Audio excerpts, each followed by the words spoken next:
नमस्कार।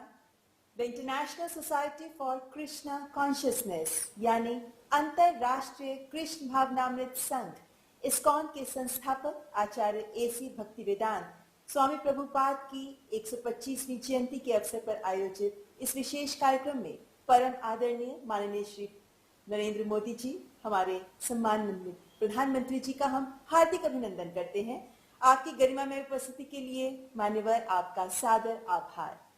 अत्यंत आदर भाव से केंद्रीय संस्कृति मंत्री माननीय श्री जी किशन रेड्डी और इस्कॉन ब्यूरो के अध्यक्ष आदरणीय श्री गोपाल कृष्ण गोस्वामी महाराज का भी हार्दिक स्वागत है। विश्व भर से हमारे साथ लाइव स्ट्रीमिंग के जरिए जुड़े भक्तगण और अतिथिगण का भी हार्दिक स्वागत है। आज संपूर्ण इस्कॉन के लिए अत्यंत गौरवशाली पल है जब माननीय प्रधानमंत्री जी के कर कमलों के द्वारा भक्तिवेदांत स्वामी प्रभुपाद की 125वीं जयंती के अवसर पर 125 रुपए का स्मारक सिक्का जारी किया जा रहा है। इस्कॉन का मिशन भगवत गीता और अन्य प्राचीन शास्त्रों के अनुसार कृष्ण चेतना के विज्ञान की शिक्षा को जन जन तक पहुंचाकर समाज की भलाई को बढ़ावा देना है। 100 से ज्यादा देशों में विभिन्न प्रकार के समाज कल्याण के कार्यों को भी आगे बढ़ा रहा है इस्कॉन। कोरोना कालखंड में भी इस्कॉन ने आगे बढ़कर लोगों की मुश्किलें आसान करने के लिए हर संभव प्रयास किए हैं। मान्यवर, कार्यक्रम की शुरुआत करेंगे मंगलाचरण के साथ। इस्कॉन के मायापुर पश्चिम बंगाल में स्थित वर्ल्ड हेडक्वार्टर के मल्टीनेशनल स्कूल भक्ति वेदांता वैदिक गुरुकुल के छात्र प्रस्तुत कर रहे हैं स्वस्ति वाचन।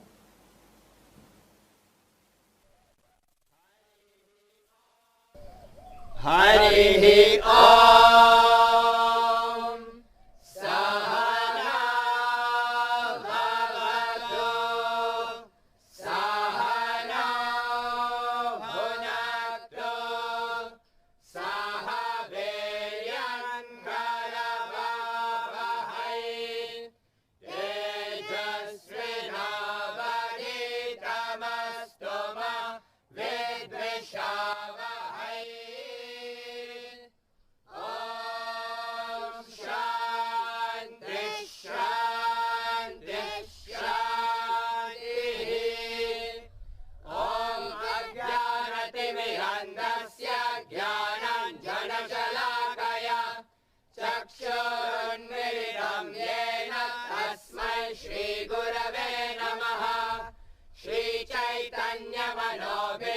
स्थापितं येन भूतले स्वयं रूप कदा मह्यं ददाति स्वपदान्तिकम्।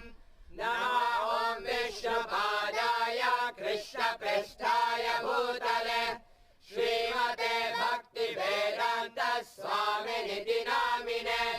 नमस्ते सारस्वते देवे गौरवाणी प्रचारिणे निर्विशेष शून्यवादी पाश्चात्यदेशतारिणे। पञ्चाकल्पतरुभ्यश्च कृपा सिन्धुभ्य एव च पतितानां पावनेभ्यो वैष्णवेभ्यो नमो नमः। जय श्री कृष्ण चैतन्य प्रभु नित्यानन्द श्री अद्वैत गदाधर श्रीवासरि गौर भक्तवृन्द। हरे कृष्ण कृष्ण कृष्ण हरे हरे हरे राम राम राम हरे हरे। और अब मैं केंद्रीय संस्कृति मंत्री माननीय श्री जी किशन रेड्डी को स्वागत संबोधन के लिए आमंत्रित करती हूँ। परम आदरणीय प्रधानमंत्री श्री नरेंद्र मोदी जी, परम पूज्य श्री श्रील गोपाल कृष्ण महाराज जी, chairman of the ISKCON, and all devotees participating in this auspicious event today. It is great pleasure and privilege for me to be here today at the memorable auspicious ceremony in commemoration of the 125th birth anniversary of the Srila Bhakti Sri Vedanta Swami Prabhupada ji, founder and Acharya of ISKCON. For millennia, India has served as the seat of knowledge. It has taught countless people the righteous path of life. The life of Srila Prabhupada ji is in itself a story of dedication, devotion, determination, and courage. Today, ISKCON, the movement founded by Swamiji, is globally known for a commitment, dedication to the propagation and promoting Bhagavan Sri Krishna teachings and Bharatiya culture, knowledge, and tradition to practical solution to the problems of people and make the world Vasudhaiva Kutumbam. Due to the efforts of Srila Prabhupada ji and his followers, today one can see big number of people, different nationalities, wearing saris and dhotis, chanting Sanskrit mantras, reading Srimad Bhagavad Gita and other Puranas. This is indeed a cultural revolution brought about by Srila Prabhupada ji as the cultural ambassador of our great heritage and philosophy.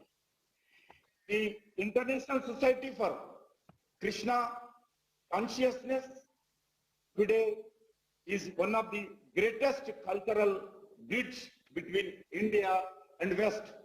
But Srila Prabhupada ji, with his ISKCON movement, efforts were not just limited to the foreign countries. Srila Prabhupada ji several times remarked that he had a deep desire to revive and spiritual, cultural India. Along with promoting culture, ISKCON has been forefront service activity for welfare of the people. Very downtrodden. Even during the COVID pandemic, I had opportunity to visit Mega Kitchen at Dwaraka National Capital in Delhi, where free meals for 4 lakh needy people was being cooked and distributed. Srila Prabhupada ji is also introduced our spiritual festivals to the world, be it in the form of the Sri Jagannath Rathayatra, which he brought to the Western world for the first time, 1969. One of his greatest achievements that he was an exemplary ambassador of India's ancient civilization.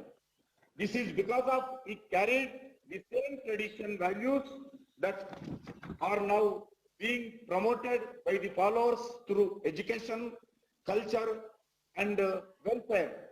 Under dynamic leadership of our Prime Minister, Sri Narendra Modi ji, over past few years, India has witnessed a surge in our soft power initiative of Prime Minister Narendra Modi ji. The world celebrates yoga with us.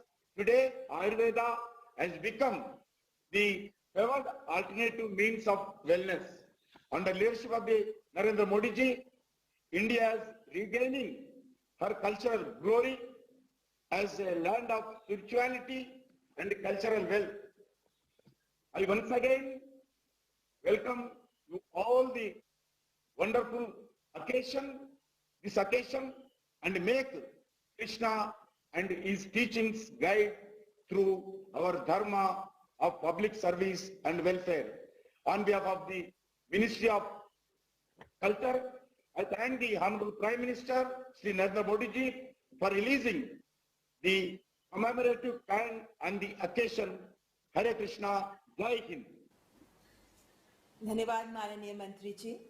स्वामी प्रभुपाद का कहना है कि जो अपने शरीर, मन, बुद्धि और शब्दों से कृष्ण की सेवा करने का कार्य करता है, वो आत्मा इस भौतिक संसार में रहकर भी मुक्त है। ISKCON ब्यूरो के सम्मानित अध्यक्ष आदरणीय श्री गोपाल कृष्ण गोस्वामी महाराज स्वामी प्रभुपाद के वरिष्ठ शिष्य हैं। मैं आदरणीय श्री गोस्वामी महाराज को उनका संबोधन प्रस्तुत करने के लिए सादर आमंत्रित करती हूँ। हरे कृष्णा। आदरणीय नरेंद्र मोदी जी, भारत के प्रधानमंत्री आदरणीय Krishna Reddy, union minister for culture, आपका आभार कि आप लोगों ने अपना कीमती समय दिया है इस शुभ कार्य के लिए।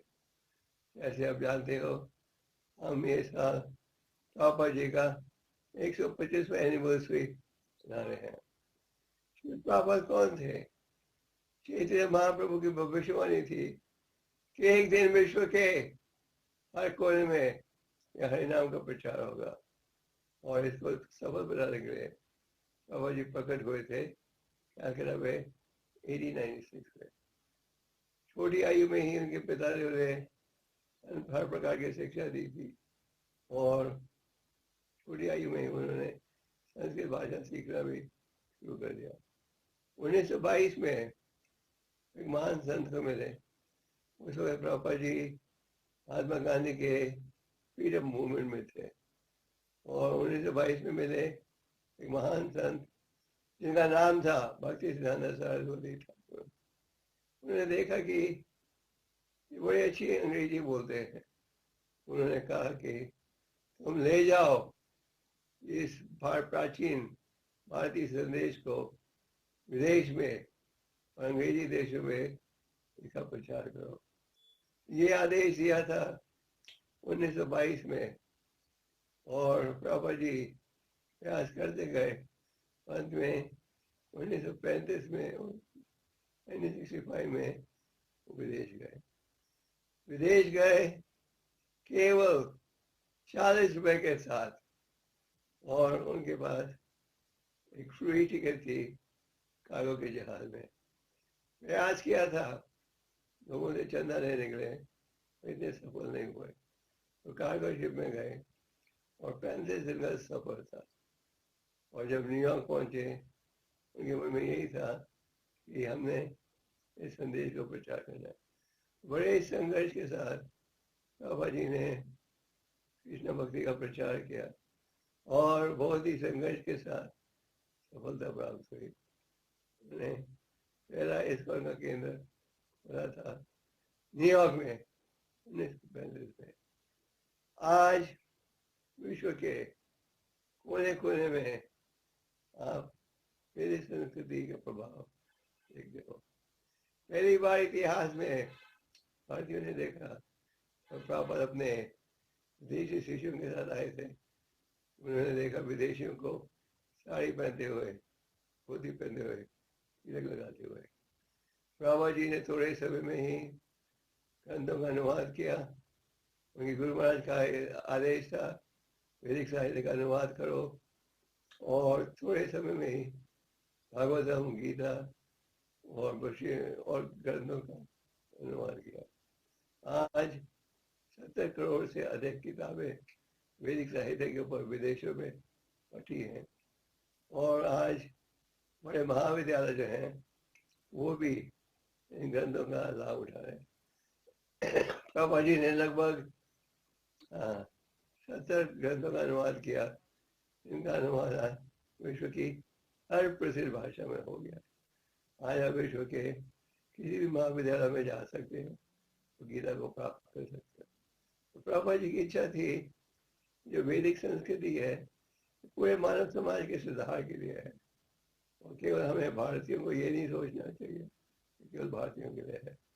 और उन्होंने यथारूप वैदिक संस्कृति का प्रचार किया सारे विश्व में, और केंद्र भी खुले।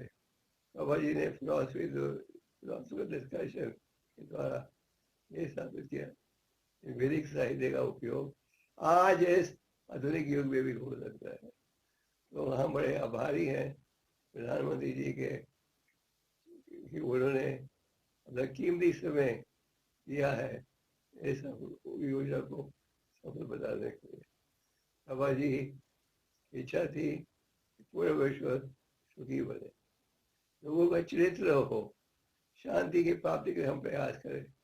ये जब हो सकता है तो हम शास्त्रों की शिक्षा का लाभ उठा, और ये जो संदेश है वे मानव समाज में, साथ में सामाजिक सेवा विभाग था। बाबा जी ने एक फूड फॉर लाइफ प्रोग्राम शुरू किया था और कहा जाता है कि ये फूड फॉर लाइफ का प्रोग्राम तो हम लगभग विश्व के हर कोने में कर रहे हैं। ये लाखों लोग लाभ उठा रहे हैं और इसके साथ जब ऐसे सामाजिक सेवा की, जैसे जब कोविड आया था, कोविड के कैंप खोले हर जगह समाज की सेवा के, तो भारतीय संस्कृति का लाभ हम सबको उठाना चाहिए। बाबा जी की बड़ी इच्छा थी कि भारतवासी अपनी संस्कृति को नहीं भूले। कई विदेशी पंडित स्कॉलर भारत में आए और उन्होंने वैदिक शास्त्रों का अनुवाद किया, जो असली भाव था वो बदल दिया। प्रभुपाद ने ये लिखा है, these books are for everyone। एक बड़े फिलोसफर थे वेस्ट के, कॉक्स, उन्होंने कहा कि Prabhupada was 1 in a million, such great devotee. और आज जो वैदिक संस्कृति का भाव है ये बढ़ते जा रहा है। हम बड़े आभारी हैं हमारे प्रधानमंत्री जी ने इस शुभ अवसर पर हमें दिया है। पिछले साल प्रधानमंत्री जी आए थे हमारे केंद्र में सबसे बड़ी गीता की स्थापना करने के लिए, तो हम आभारी हैं कि आप लोग सहयोग दे रहे हो। ये जो कॉइन आपने रिलीज करने जा रहे हो, ये 125th एनिवर्सरी का स्पेशल कॉर्पोरेटिव कॉइन है। आप लोगों का बहुत शुक्रिया और हम फिर से आभार कर रहे हैं इस योजना को सफल बनाने के लिए।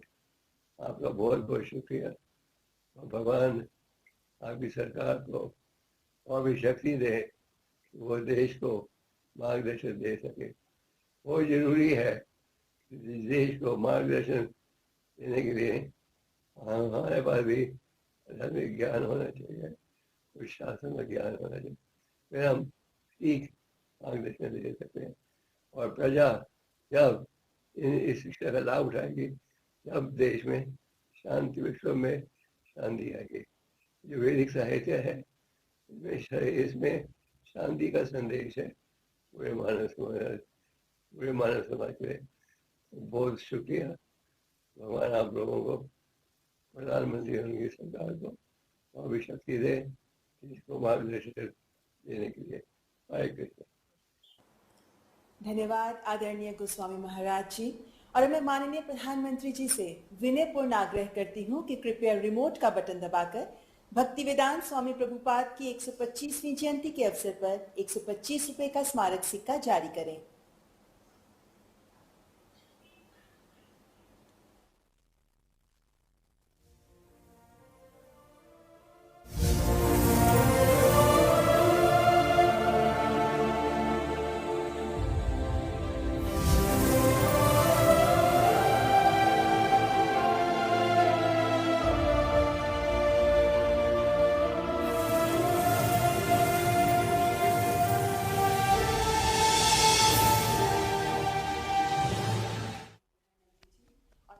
आदरणीय प्रधानमंत्री जी से विनम्रता पूर्वक करबद्ध आग्रह करती हूं कि कृपया अपने प्रेरणादायक शब्दों द्वारा हमारा मार्गदर्शन करें। हरे कृष्णा।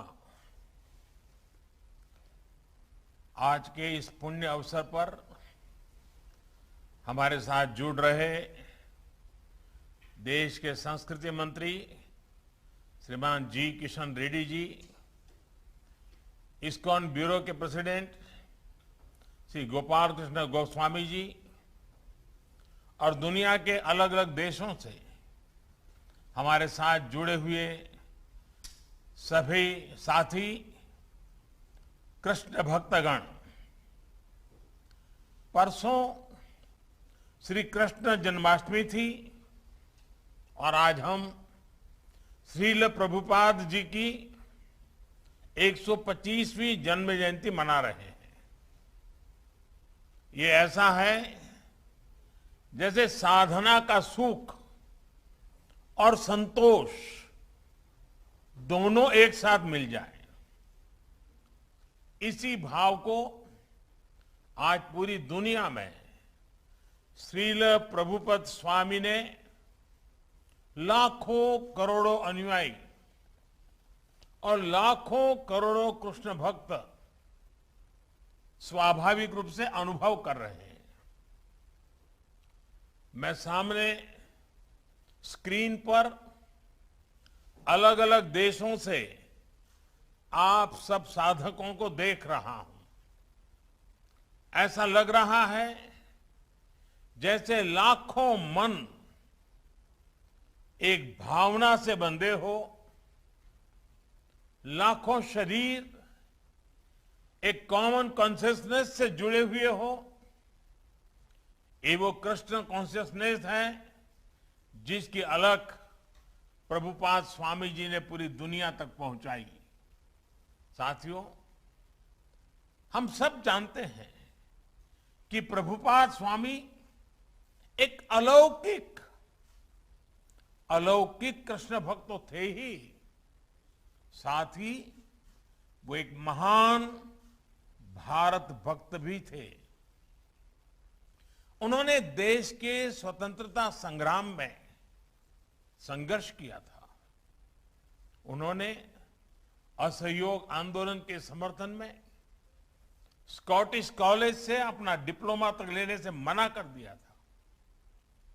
आज ये सुखद संयोग है कि देश ऐसे महान देशभक्त का 125वां जन्मदिन एक ऐसे समय में हो रहा है जब भारत अपनी आजादी के 75 साल का पर्व अमृत महोत्सव मना रहा है। श्रील प्रभुपाद स्वामी हमेशा कहते थे कि वो दुनिया के देशों में इसलिए भ्रमण कर रहे हैं क्योंकि वो भारत की सबसे अमूल्य निधि दुनिया को देना चाहते हैं। भारत का जो ज्ञान विज्ञान है, हमारी जो जीवन संस्कृति और परंपराएं हैं, उसकी भावना रही है अथभूत दयाम प्रति, अर्थात जीव मात्र के लिए, जीव मात्र के कल्याण के लिए हमारे अनुष्ठानों का भी अंतिम मंत्र यही होता है, इदम न मम, यानी ये मेरा नहीं, ये अखिल ब्रह्मांड के लिए है, संपूर्ण सृष्टि के हित के लिए है। और इसलिए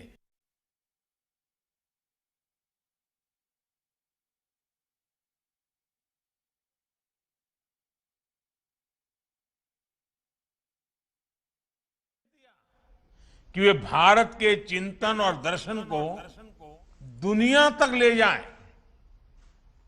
श्रील प्रभुपाद जी ने अपने गुरु के इस आदेश को अपना मिशन बना लिया और उनकी तपस्या का परिणाम आज दुनिया के कोने कोने में नजर आता है।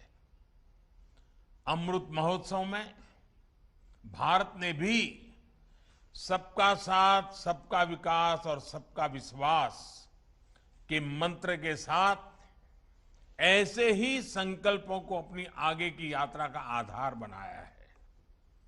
हमारे इन संकल्पों के केंद्र में, हमारे इन लक्ष्यों के मूल में भी वैश्विक कल्याण की ही भावना है। और आप सभी इसके साक्षी हैं कि इन संकल्पों की पूर्ति के लिए सबका प्रयास कितना आवश्यक है। आप कल्पना कर सकते हैं, अगर प्रभुपाद जी ने अकेले विश्व को इतना कुछ दिया है, तो जब हम सब उनके आशीर्वाद से एक साथ प्रयास करेंगे तो कैसे परिणाम आएंगे।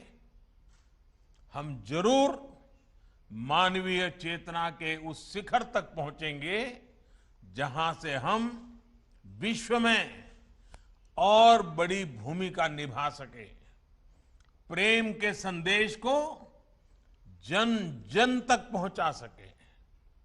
साथियों, मानवता के हित में भारत दुनिया को कितना कुछ दे सकता है, आज इसका एक बहुत बड़ा उदाहरण है विश्व भर में फैला हुआ हमारा योग का ज्ञान, हमारी योग की परंपरा, भारत की जो सस्टेनेबल लाइफस्टाइल है, आयुर्वेद जैसे जो विज्ञान है। हमारा संकल्प है कि इसका लाभ पूरी दुनिया को मिले।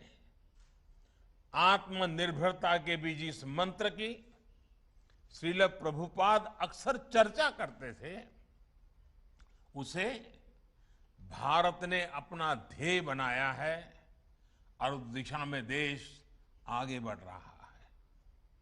मैं कई बार जब आत्मनिर्भर भारत और मेक इन इंडिया के लक्ष्यों की बात करता हूं, तो मैं अपने अधिकारियों को, बिजनेसमैन को इस्कॉन के हरे कृष्ण मूवमेंट की सफलता का उदाहरण देता हूं।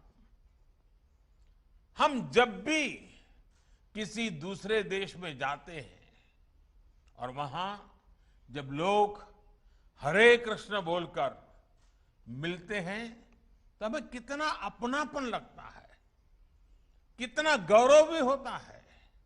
कल्पना करिए, यही अपनापन जब हमें मेक इन इंडिया प्रोडक्ट के लिए मिलेगा तो हमें कैसा लगेगा। इस्कॉन से सीखकर हम इन लक्ष्यों को भी हासिल कर सकते हैं। साथियों, भगवान कृष्ण ने अर्जुन से कहा था, नहीं ज्ञानेन सदृशम पवित्रमिहि विद्यते, अर्थात ज्ञान के समान पवित्र कुछ भी नहीं है। ज्ञान को ये सर्वोच्चता देने के बाद उन्होंने एक और बात कही थी, मैव मन अधस्तत्व मयि बुद्धिम निवेशय, यानी ज्ञान विज्ञान को हासिल करने के बाद अपने मन को, बुद्धि को कृष्ण में लगा दो, उनकी भक्ति में समर्पित कर दो। ये विश्वास, ये बल भी एक योग है जिसे गीता के 12वें अध्याय में भक्ति योग कहा गया है। और इस भक्ति योग का सामर्थ्य बहुत बड़ा होता है। भारत का इतिहास भी इसका साक्षी है। जब भारत गुलामी के गहरे गर्त में फंस गया था, अन्याय, अत्याचार और शोषण से पीड़ित भारत अपने ज्ञान और शक्ति पर ध्यान नहीं लगा पा रहा था, तब ये भक्ति ही थी जिसने भारत की चेतना को जीवंत रखा, भारत की पहचान को अक्षुण्ण रखा। आज विद्वान इस बात का आकलन करते हैं कि अगर भक्ति काल की सामाजिक क्रांति न होती तो भारत न जाने कहां होता, किस स्वरूप में होता। लेकिन उस कठिन समय में चैतन्य महाप्रभु जैसे संतों ने हमारे समाज को भक्ति की भावना से बांधा। उन्होंने विश्वास से आत्मविश्वास का मंत्र दिया। आस्था के भेदभाव, सामाजिक ऊंच नीच, अधिकार अनाधिकार, भक्ति ने इन सबको खत्म करके शिव और जीव के बीच एक सीधा संबंध बना दिया।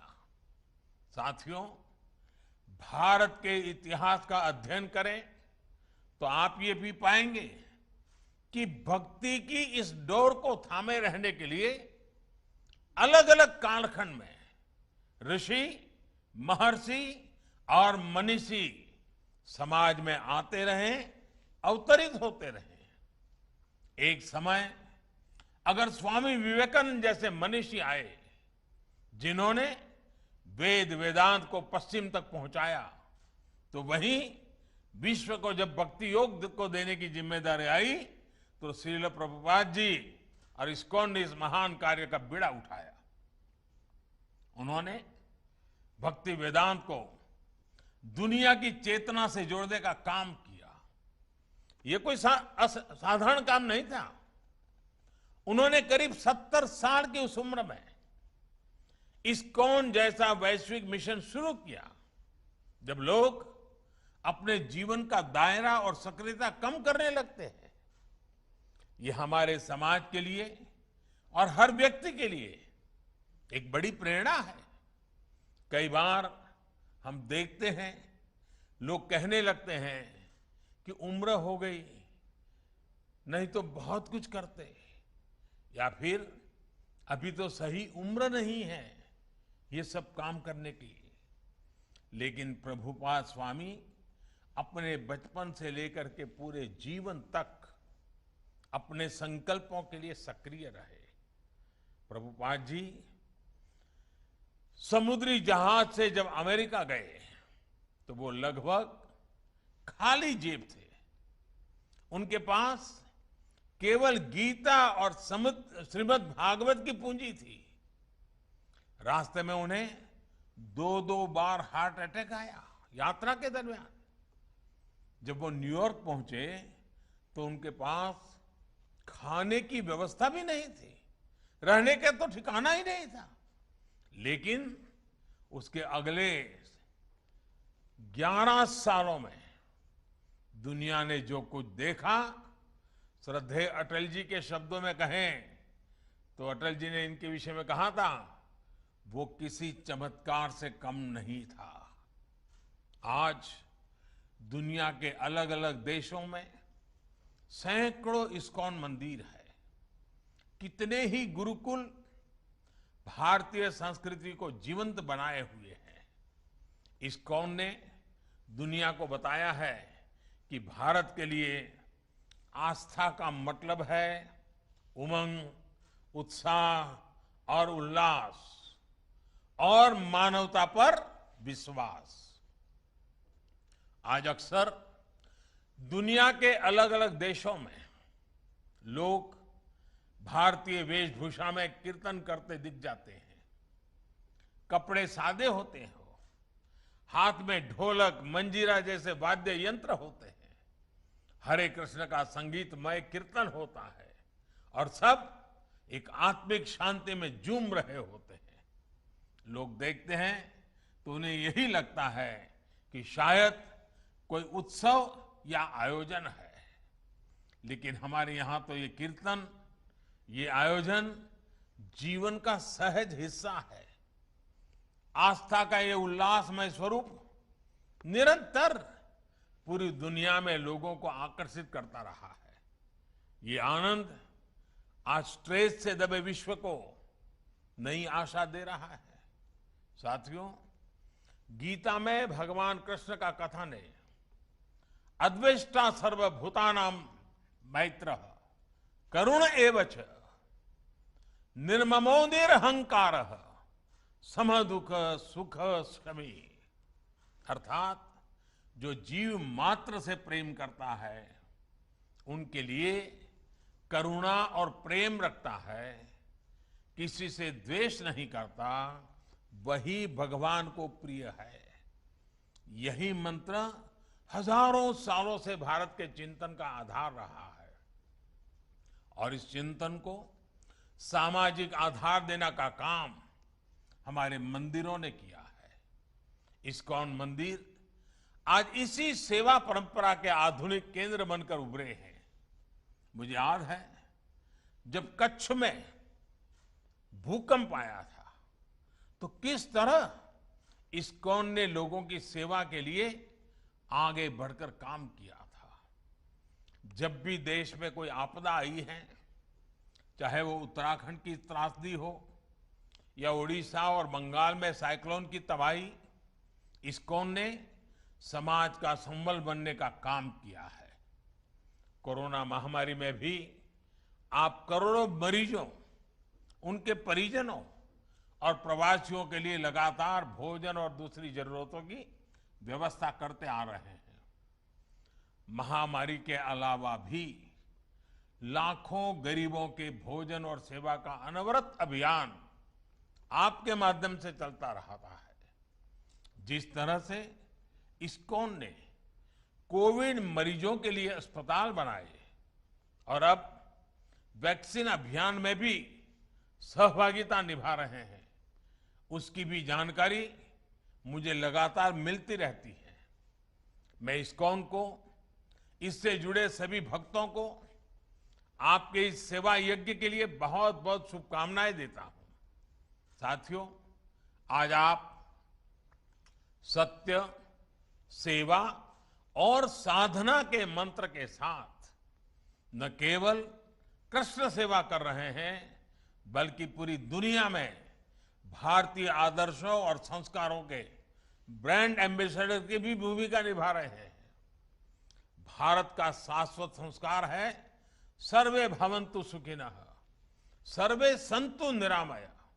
यही विचार इस्कॉन के जरिए आज आप सभी का, लाखों करोड़ों लोगों का संकल्प बन चुका है। ईश्वर के प्रति प्रेम और जीव मात्र में ईश्वर के दर्शन, यही इस संकल्प की सिद्धि का मार्ग है। यही मार्ग हमें विभूति योग अध्याय में भगवान ने बताया है। हमें विश्वास है कि वासुदेवः सर्वम का ये मंत्र हम अपने जीवन में भी उतारेंगे और मानव मात्र को भी इस एकता की अनुभूति कराएंगे। इसी भावना के साथ आप सभी का बहुत बहुत धन्यवाद। हरे कृष्ण। बहुत बहुत धन्यवाद माननीय प्रधानमंत्री जी, आपके सुवचनों के लिए हार्दिक आभार, हृदय से साधुवाद। हम माननीय प्रधानमंत्री जी, माननीय केंद्रीय संस्कृति मंत्री आदरणीय श्री गोपाल कृष्ण गोस्वामी महाराज और विश्व भर से हमारे साथ जुड़े अतिथिगण और भक्तगण का धन्यवाद करते हैं। नमस्कार।